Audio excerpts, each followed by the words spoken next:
Hello and welcome to the 69th episode of Growing Up Geek. That is the weekly podcast for geek entertainment and nostalgia. My name is Brad, and I am joined by a man who always finishes the salt at the bottom of the Sour Patch Kids, my brother Rob. Whappets! How you doing, man? I'm doing fine. You have initiated your male voice? Male voice activated. Yeah, for those who own Apple, you'll be aware of this. I have GarageBand, and that's what I record this show on. And I don't know, it has male voice, female voice, jingles, and podcast track as the various, multi-tracks to record into. And one of these days, I'll just get crazy, record on female voice. Well, I wonder what the difference would be, but I find it funny that those are like the four segregations, almost like it's like four sexes: male, Exactly. female, jingle, and podcast. Welcome to the future. That's right. I mentioned Sour Patch Kids there at the beginning. Did you have a good Easter? I didn't really ask about your Easter candy experience. Well, the Easter candy experience was actually pretty interesting. Me and my girlfriend are kind of on this diet right now, trying to watch everything we eat and things like that. Okay. And so the candy basket turned out to be like a lot of like fiber bars. Oh, dude. And like 90 That's calorie awesome. things and like 100 calorie Oreo packs. No, I was going to say, I have a friend at work, his wife buys him healthy candy as well, and he had like the biggest like Joe Weider weight gain bar.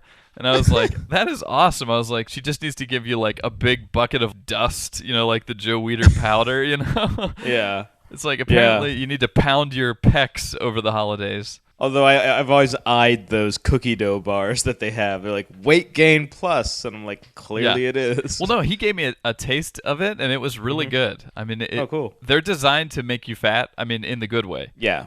It's protein, so if you work that, as soon as you eat it, then it turns to muscle and not fat. So what happens if you're a video game nerd who eats a Joe Weider power bar and then just sits there playing Zelda? You get very muscular hands. Nice. I enjoy Sour Patch Kids. I also enjoy Swedish Fish. Mm-hmm. And I was at work one time, and I had both of them. And I had finished the Sour Patch Kids, and I had all the salt left. And then I took the Swedish Fish, and I was like, you know what? I'm just going to go for it. So I licked the Swedish Fish, threw them all in the bag, and shook it up. And had sour Swedish Fish. It was an amazing combination. But someone asked me if they could have one. But they hadn't seen, I guess, how I did it. And they were like, dude, those look good. Can I get one? And I told them, I licked them. So, I mean, I had to be honest because it was like, I don't want them to know my gross habit, but... Yeah, sounds great. Why they haven't officially made that, I have no idea. If you can file a patent, I suggest you do. So, let's get into some geek news. Every week we read lots of geeky news stories. We bring you our favorite. What was your favorite this week? My favorite news story this week was that we finally have footage of Bioshock 2. I know. Yeah, dude, I saw your Twitter and I was like, I didn't even know about that. Yeah. Did you see it? I did. I totally did. Man, it's cool. First impressions, you see the guy with both the gun and the other hand out. Yeah, we should probably explain, because we haven't said this. It's a prequel. I mean, basically, you're kind of one of the first big daddies. Yeah. So you do see that. The drill hand is out in front. Now, you played as a big daddy in the first game, but only briefly. Yeah, spoiler alert. But yeah, I mean, you briefly get a moment of what it's like to be that. And so they kind of put that into the whole game here. So that, I mean, it is kind of cool. You get to be like the police of Rapture, essentially. You seemed really excited, and that I'm holding my comment until after I hear Let me yours. just say, people listening to this podcast, pause the podcast, go watch the video, and come back, because it's much more better experience that way than hearing me describe it. Yeah, well, just what was your opinion on it? What did you... I thought it was awesome. I mean, well, I thought it was really cool. It gave me some hope. It wasn't maybe as different as I was hoping, but there were definite moments that never happened in the original game that I was like, that should have happened. Such as the big sister cracking the window and it exploding on you. Right, there's like a swimming element to this one, essentially. It looks like. Yeah, big daddies are wearing, these underwater suits. Yeah. So, like, in fact, you think about it, you're like, well, Bioshock takes place in a city that's underwater, but there's really not that much underwater stuff that happens. Right. And I have this feeling that you might say to yourself when recollecting Bioshock in the future, like, wait, was that in Bioshock 1 or Bioshock 2? Because it just seems so perfect, Right. Like,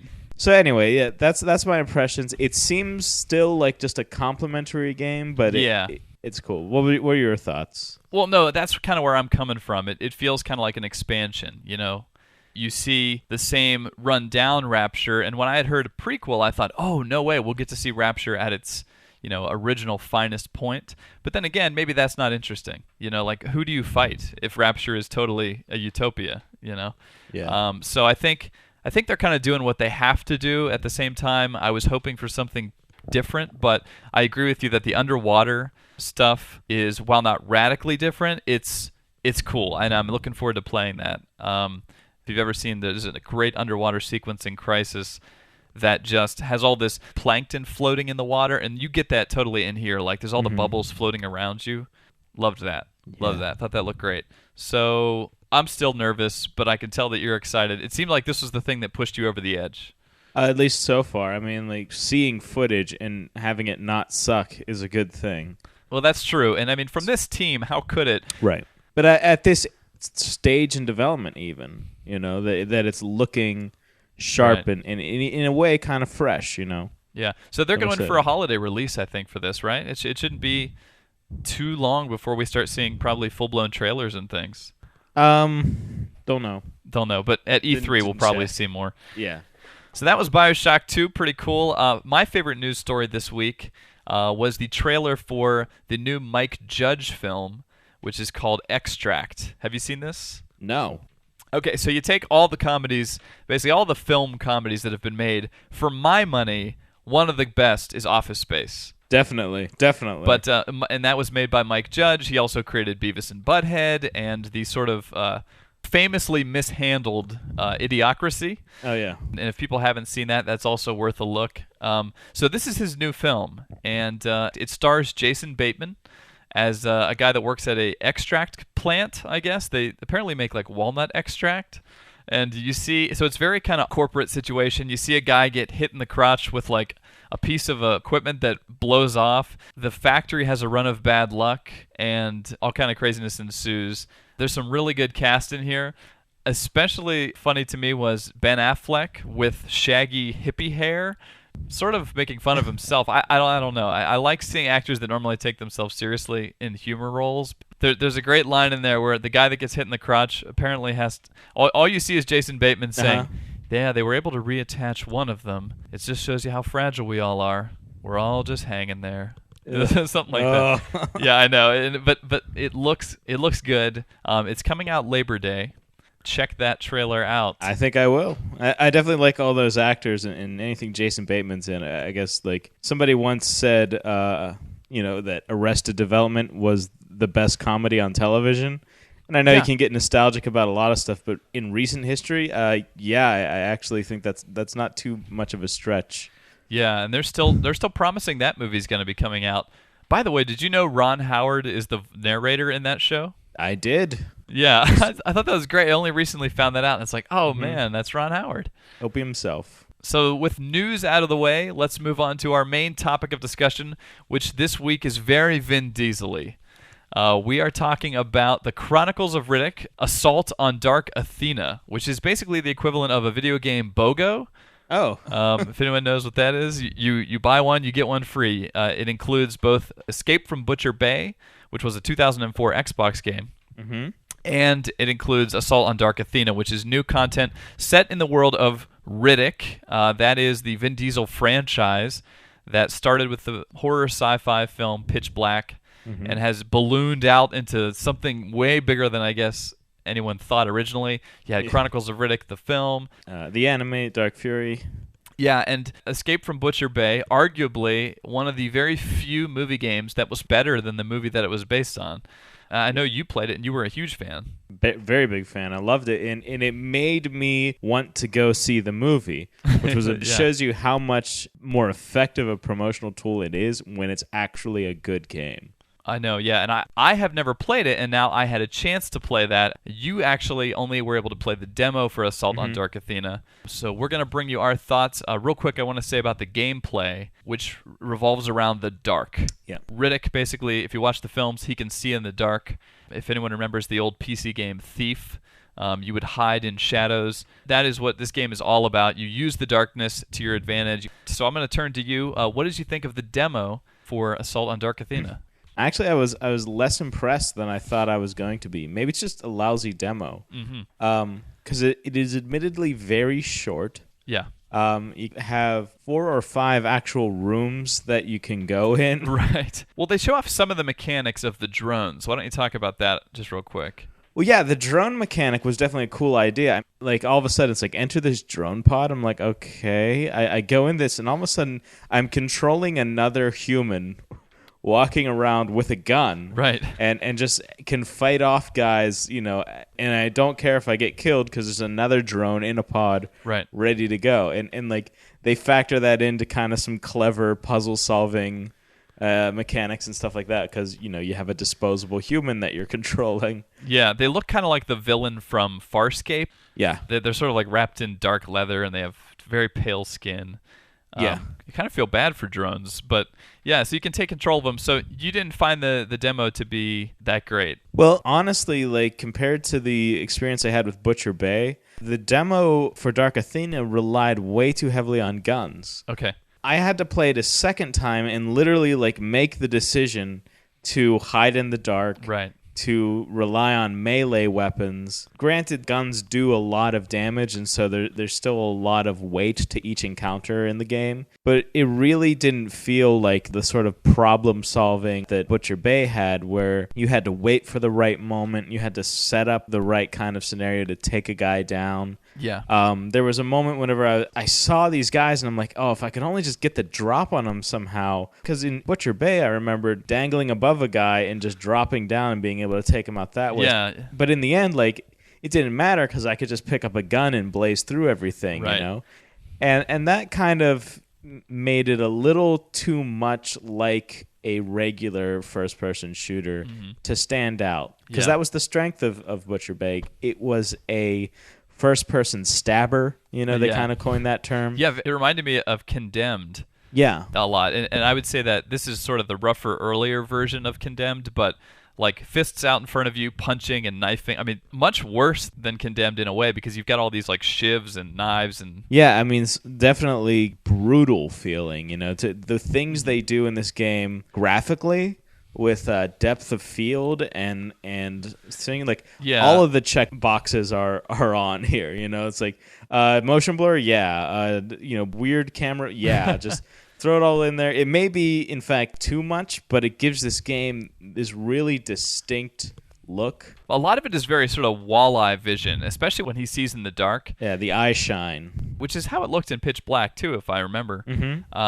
But yeah, I thought the graphics were very good in not only Dark Athena, but in Butcher Bay. They've gone back and they've basically pumped it up to HD. To me, it looks like they've actually like allowed the characters to be higher detail or whatever because the characters themselves are very good. Riddick has the cleanest, crispest shadow ever. Like you walk up to a wall, you see your shadows so clearly. You turn to the side and you can see his full curvy, profile of his face. I'm talking about. Yeah. But you can see his face, and it's like, oh, you really feel like you are Riddick. I actually found Riddick to be a pretty awesome character. I liked him. He suits very well to an action hero, that kind of Sylvester Stallone lunkhead. And I think that Riddick is probably one of the better suited roles for Vin Diesel. Yeah. I did find myself kind of chuckling a little bit whenever the kind of obvious one-liner, like setup and then, retort that Riddick is kind of known for. How are you doing today? It's not about how I'm doing. It's about how I'm getting it done. Yeah, exactly. You're just like, okay, you could just say fine and move on. Yeah, but somehow like him having no emotion works out well in this world. Yeah. I have to say, I thought Butcher Bay was the way superior game. When they walk him into the prison in the very beginning, where you get to see, all the inmates shouting in the prison, and the guy played by Exhibit is like, prisoner 11642 or something, and the health stations that go, you are healthy, that creates just a very cool atmosphere. Dark Athena I found to be kind of weak and confusing. There was a particular point at the beginning where you're playing near this ocean and you wake up on this beach and you're in this little sort of like talk to the guy that looks like he came out of Assassin's Creed, And then all of a sudden, you're on the space station, and you're talking about mercenaries, and I just couldn't follow it. At one point, you talk to prisoners, and they send you on like a fetch quest, and it was a really lame fetch quest. Like, you're going to need a vent tool. Well, how do I get that? You're going to need a screwdriver. Okay, well, where is the screwdriver? Well, another guy will give you the screwdriver if you kill someone and bring him the gold tooth. Wow. It's like, what the heck? It's like, how many things do I got to do? It feels really tedious and like kind of poorly put together. So I didn't really love Dark Athena. I will say that the combat in this game is very difficult. You have very limited health, and sometimes there seems like there's only one right way of doing it. Like there was a particular boss in Butcher Bay where you have to stand on top of a crate and shoot him. He's a giant mech robot. I tried that boss like 10 times, and I'd never figured that out. So it felt like trial and error a lot to me, and the game actually shares one quick save point between Butcher Bay and Dark Athena. So if you wanna sort of save your progress in the middle of a level in Butcher Bay and then go play the middle of a level in Dark Athena, you can't. You basically load the beginning of the last level you finished if you switch from game to game. So it's really kind of restrictive, and all of those factors together made it kind of difficult to me. I don't know. You've beaten Butcher Bay. What did you think? Well, yeah, I mean, the difficulty is there to prevent you from kind of acting recklessly. It is kind of like Thief, where you have to rely on stealth and get in close and get the right kind of hits in. So that I kind of felt worked with the game mechanic and kind of its intention. Yeah. And have you beaten Butcher Bay yet? No. Okay. I'm just going to say it has one of the best payoffs I've had in almost any game. It distinctly stood out as like, wow, that was a really good payoff after playing through this whole game. So. And I felt like the difficulty was rewarding in Butcher Bay. It was hard, but I could get to see this cool content, and talk to these cool prisoners and everything. And the stuff in Dark Athena, it just didn't seem worth the effort to me. Yeah, there's is there any social interaction in Dark Athena? Like, I always thought it was kind of cool how you had like other prisoners in Butcher Bay. Oh yeah, and one of them was voiced terrifically by, I think, Lance Henriksen. Awesome. I know, and it was great. I was like, oh, dude. And the thing is that I just didn't care that much about his character or the stupid fetch quest that he was sending me on, but I thought his voice acting and face was amazing, I think the payoff really isn't there in Dark Athena, but I think that Butcher Bay, while difficult, is rewarding, Cool. And I know neither of us played multiplayer, or at least I don't think you did. It's not included in the demo. They gave a little video about it. I'm not too impressed. And a lot of me feels like the whole reason why they're pushing the gun mechanic in Dark Athena is so that they can justify having that in multiplayers. Yeah. Well, did you get a chance to play Wheelman demo? Since this seems to be like Vin Diesel month, we have Fast and the Furious, or just Fast and Furious. Right. This game came out, and then also Wheelman, both of them by Tygon Studios, which is his game company. So it's weird that he's like, yeah, man, we're just going to release them all on them at everybody at once. It's a Diesel onslaught or whatever. Exactly. Yeah. It's a Diesel blitzkrieg. I did play the Wheelman demo. I found the car stuff to be kind of cool. You use the right stick to sort of slide back and forth on the road. To smash people. Yeah, that was cool. It was like a slam or a ram mechanic. Mm-hmm. I was hoping you could do it while driving, like whip into the other lane and stuff, and you could. I liked that, but I found the cutscenes to be really sad. Ugh. Like the Vin Diesel in Riddick is like almost photoreal. Yeah. But the Vin Diesel in Wheelman is a puppet. He looked like some weird sort of Van Gogh interpretation of what Vin Diesel would look like. Yeah, that was really bad. The dialogue was sad. I mean, I don't think that game's going to win points for story, but the mechanic, I think the demo's worth checking out. It's got an interesting gameplay wise. I enjoyed that demo more than I enjoyed Dark Athena. So give it a try. I mean, all the sort of cars stuff, like. I swear it's probably been in a bunch of other games, but it seems to come together really well in this one. So I don't know. Yeah. I like it. So that is our wrap-up. If you haven't played Butcher Bay, get out there and rent Dark Athena. Yes. Buy this game to play Butcher Bay. if you haven't played Yeah. Butcher Bay, and I know you haven't because it didn't sell very well. Yeah, and I actually want you to be able to rent this game at some point because you should see how good Butcher Bay looks in HD. It's really, really good. I'm very excited. I mean, yeah, I gotta say, Dark Athena, really nice looking, and it's kind of goes to show you how graphics have come. And Oh yeah, yeah. And also, Dark Athena has the most M-rated language that I've ever heard. There's one line. It's one of the prisoners that you talk to where it's just like, "Stop, sir, stop!" Like he's just almost like doing like a demonstration of how obscene he can get. that ticked me off. I gotta admit that, like, I know it's kind of the ambiance of the world of Riddick is that everybody is a professional wrestler trying to outman each other, Right. including the women. But Yeah. in this game, I'm like, dude, guys, you're security guards. You're not the prisoners. You let the prisoners be like Right. that. You go ahead and be at least a little, like head on the shoulders there. It just doesn't feel realistic. It's called, it's a singular voice throughout this whole thing. It's very obvious it was written by one person. The best writers out there are able to think in different voices for different characters and keep track Yeah. of who would say what if they have an idea. They're like, well, that sounds like a line that such and such would say.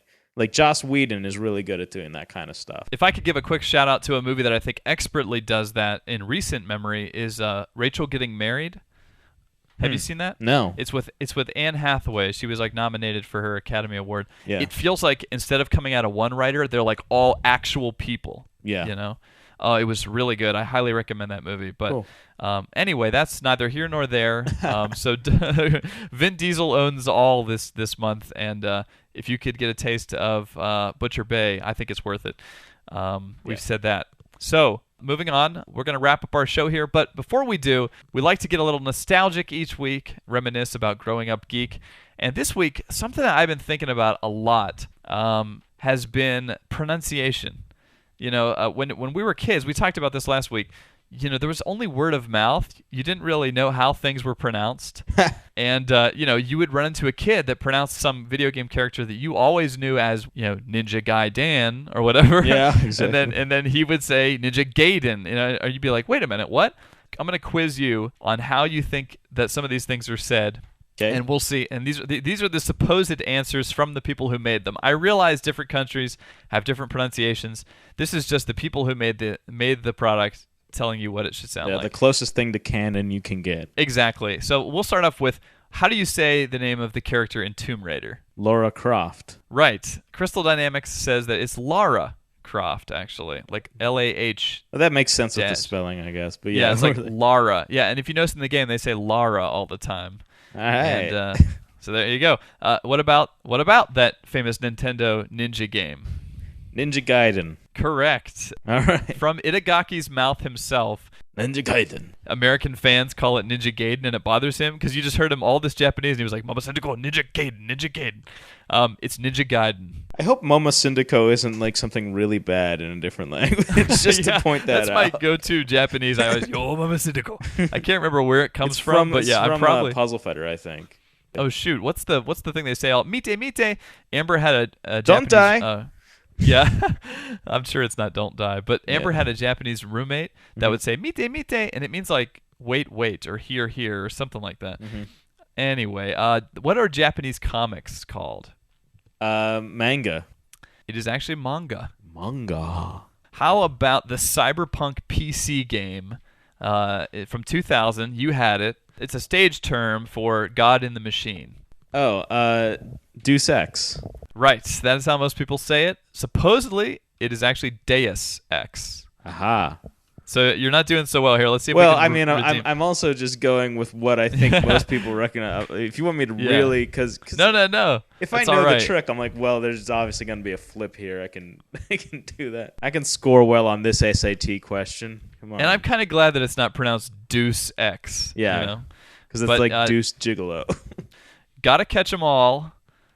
How do you say that? Pokemon. Pokemon. There you go. Some people say Pokemon. It's Pokemon, supposedly. How about the main character of Street Fighter? Oh. Now, this is a trick, and I know you know it. I know this one. Ryu. Yeah. Correct. Well, at least what I've heard is the Japanese is hard to do in English, but when you do your Dragon Punch in that game, he says Shauruken, The middle part of that is RYU. So it's basically Ryu, or Ryu. Yeah, in some of them, the announcer actually will announce their names. So it'll be like, Ryu wins!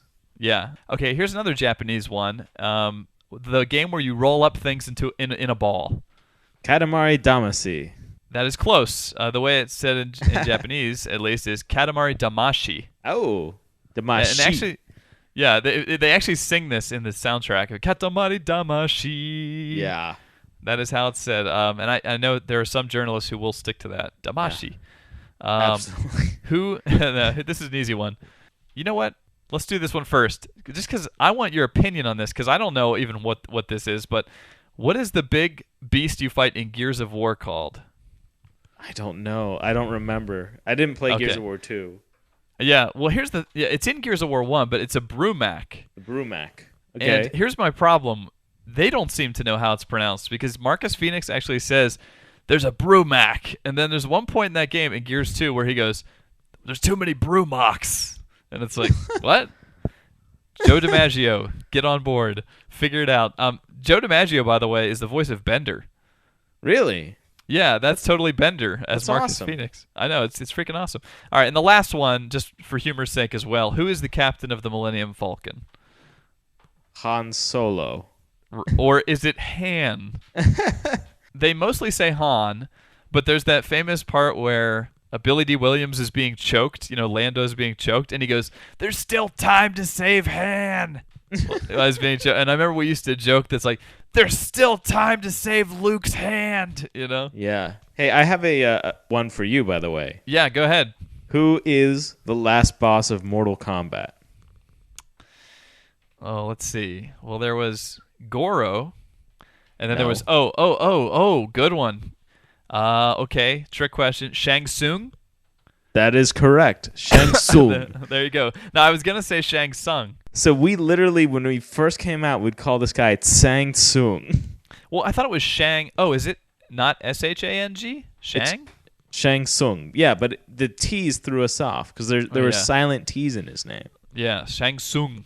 There's actually weird instances of having like two pronunciations that are correct, Oh, yeah. Well, I mean, Linus Torvalds, who made Linux, they ask him all the time, is it Linus or Linus? And he said, well, actually, it's Linus in one country, Linus in another, and in his home country, it's like Eunice. Oh, I remember one of our favorite editors, Greg Kasavin /Kasavin. Yeah, exactly. He would literally say his own name two different ways as he would be introducing himself. That man now works for EA, making Command and Conquer and things that he grew up playing. So good for him. Super cool. Love Greg from back in the day. Well, that's going to do it for this week's show. If you would like to send us some of your memories of growing up geek, please do so. Our website is found at growing-up-geek.com. If you click on the right side, you can email us, or you can click underneath the show and send us a comment. You can also follow Rob on Twitter at twitter.com/GUGRob. And I think that's going to do it for this week. Once again, my name is Brad. I want to word you up into my life. And we'll see you next week.